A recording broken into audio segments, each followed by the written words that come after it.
우리는 살아가면서 끊임없이 떠오르는 생각과 감정에 시달립니다. 예민한 마음은 이 생각의 흐름을 멈추지 않죠. 오늘 우리는 불교 철학과 현대 물리학의 통찰을 통해 마음의 고요함을 찾는 길을 탐구하려 합니다. 불교에서 말하는 무상과 연기는 우리가 세상과 마음의 본질을 어떻게 인식하고 받아들일 수 있는지에 대한 중요한 지혜를 제공합니다. 그리고 그 지혜는 물리학, 특히 양자역학과 상대성 이론에서 발견된 법칙들과 깊은 상호작용을 합니다. 1. 망상과 무상생각의 본질과 우주의 변화. 불교에서 망상은 우리가 떠올리는 모든 생각이 고정된 실체가 아니라 일시적이고 변하는 현상에 불과하다는 가르침입니다. 우리의 생각은 마치 구름처럼 떠오르고 다시 사라집니다. 이 깨달음은 예민한 사람들에게 중요한 통찰을 제공합니다. 왜냐하면 우리의 많은 고통이 그 생각들에 붙잡혀 발생하기 때문입니다. 양자역학에서 물질의 상태는 고정되지 않고 확률적입니다. 예를 들어 전자는 특정 위치에 존재하는 것이 아니라 그 위치가 확률로 나타나게 됩니다. 이는 우리의 마음속에서 떠오르는 생각들이 고정된 실체가 아니라 확률적이고 변하는 흐름이라는 사실과 유사합니다. 우리가 겪는 생각, 감정, 그리고 인식은 일시적이고 변화하는 것입니다. 양자역학의 불확정성 원리는 우리가 물질의 위치와 속도를 동시에 정확하게 알 수 없다고 말합니다. 마찬가지로 우리의 마음도 정확히 어떤 형태로 고정될 수 없으며 끊임없이 변화하는 흐름에 놓여 있습니다. 이 깨달음을 통해 우리는 지나간 생각이나 감정에 집착하지 않고 그것들을 단지 스쳐 지나가는 흐름으로 인식할 수 있게 됩니다. 무와 고정된 자아의 착각에서 벗어나는 법. 불교에서 말하는 무아는 우리가 인식하는 자아가 고정된 실체가 아니라 관계와 조건에 따라 변화하는 현상이라는 가르침입니다. 우리가 경험하는 나는 단순히 일정한 시간과 공간에서 이루어진 경험들의 집합일 뿐 고정된 존재가 아니라는 것입니다. 우리는 종종 자아를 고정된 실체로 여겨 그것에 집착하며 고통을 겪습니다. 이 개념은 아인슈타인의 상대성 이론과 깊은 관련이 있습니다. 상대성 이론에 따르면 시간과 공간은 고정된 실체가 아니며 관측자의 속도와 위치에 따라 달라집니다. 이는 우리가 경험하는 자아 또한 고정된 실체가 아니라 변화하고 상대적인 존재임을 시사합니다. 시간과 공간처럼 우리의 자아도 외부 환경과의 상호작용 속에서 끊임없이 변하는 흐름 속에 놓여 있습니다. 상대성 이론에서 두 개의 블랙홀은 서로 강력한 중력으로 시공간을 휘게 만듭니다. 마치 우리의 자아도 외부의 상황과 사람들과의 관계 속에서 휘어지고 변하는 것입니다. 자아는 결코 고정된 것이 아니며 우주처럼 관계 속에서 영향을 주고받는 존재입니다. 3.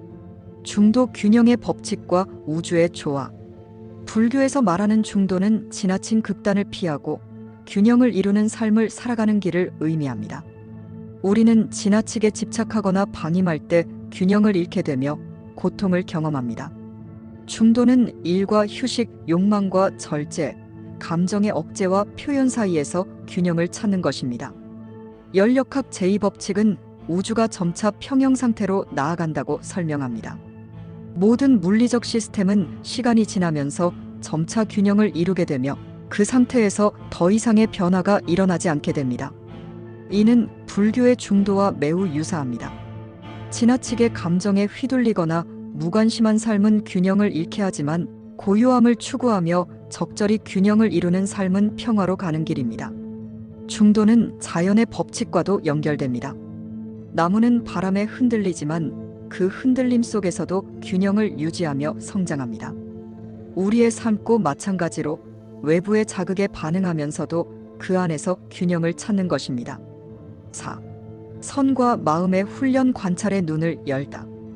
불교에서의 선 명상은 단순히 마음을 비우는 것이 아니라 생각과 감정을 있는 그대로 관찰하는 훈련입니다. 이 과정에서 우리는 마음속에서 떠오르는 생각들, 감정들, 그리고 욕망들을 있는 그대로 받아들이며 그 속에 집착하지 않게 됩니다. 양자역학에서는 관측자가 입자의 상태를 결정한다는 관측자 효과가 존재합니다. 이처럼 우리가 마음속의 생각이나 감정을 관찰하는 순간 그것들은 더 이상 혼란스럽고 혼동되는 상태에서 벗어나 명확한 형태로 드러나게 됩니다. 마치 우리가 입자를 관찰하여 그것의 위치를 결정짓듯이 우리의 생각도 관찰을 통해 그 흐름을 통제할 수 있게 됩니다. 우리는 우리의 생각을 조종할 수 없지만 그것들을 관찰할 수 있습니다. 이 과정이 바로 선명상의 핵심입니다. 관찰을 통해 우리는 내면의 고요함을 찾을 수 있습니다. 5. 연기 모든 것이 상호의존적이다. 불교에서 연기는 모든 존재가 상호의존적으로 연결되어 있다는 가르침입니다. 우리 자신도 주변 사람들도 세상의 모든 현상도 서로 얽히고 얽혀 있습니다. 이 상호 연결성을 이해할 때 우리는 고통에서 벗어날 수 있습니다. 양자 얽힘은 두 입자가 물리적으로 멀리 떨어져 있어도 하나의 입자의 변화가 일어나면 다른 입자도 동시에 영향을 받는 현상입니다. 이처럼 세상에 존재하는 모든 것은 서로 영향을 주고받으며 상호 의존적입니다.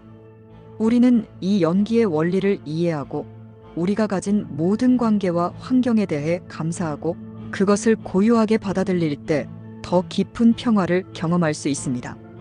육마음의 고요함을 향한 여정.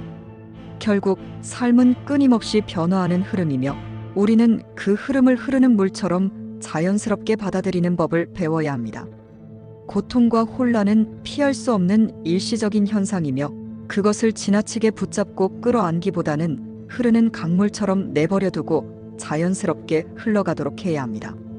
우리는 우주와 연결된 존재이며 우리의 마음은 우주처럼 끊임없이 변화하고 진화하는 것입니다.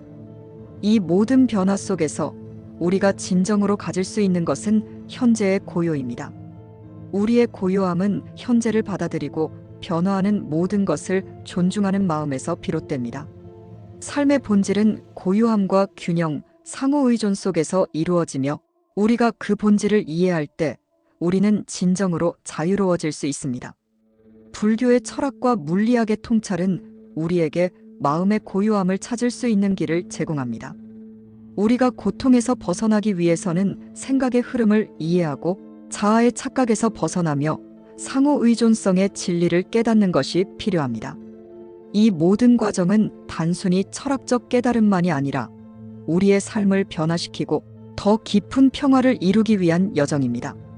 영상의 댓글로 간절히 원하는 소망을 적어보세요. 반드시 이루어질 것입니다.